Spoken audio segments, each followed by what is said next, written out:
Hi guys! I'm here again.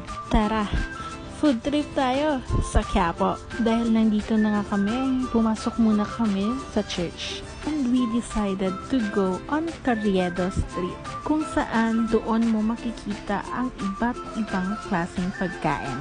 Our first stop is the Pani Puri. First try, parang weird ang lasa, pero masarap siya. So if you visit Quiapo, you must try this India Pani Puri. One of the best experience to try this one. So yun nga, next namin kinain is yung baga ng mama mo. Promise guys, you should try this one kasi ang sarap ng baga ng mama mo. Syempre, hindi natin ipagpapahuli yung nagsikat na anong ulam. Hindi. Bumili nga ako ng magic water kasi inuwaw tayo. At syempre, hindi mawawala yung pusit na maraming bawang. At yung sweet corn na kasing sweet ng corn. Aba, syempre, hindi rin mawawala yung thick Milo. Kailangan natin tong tikman.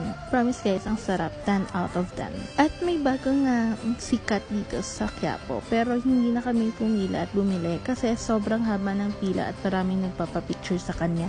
Isa sa favorite ko, itong burger ni Kagawad kasi sobrang sarap ng patty nila. So you should try it. 10 out of 10.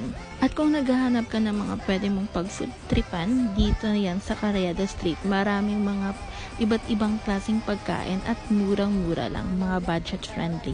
So ano pang hinihintay mo? Go ka na sa Quiapo at tikman lahat ng pagkain. Pero dapat make sure na handa ka makipagsiksikan at sa mahabang pilahan. So yun lamang po. Bye!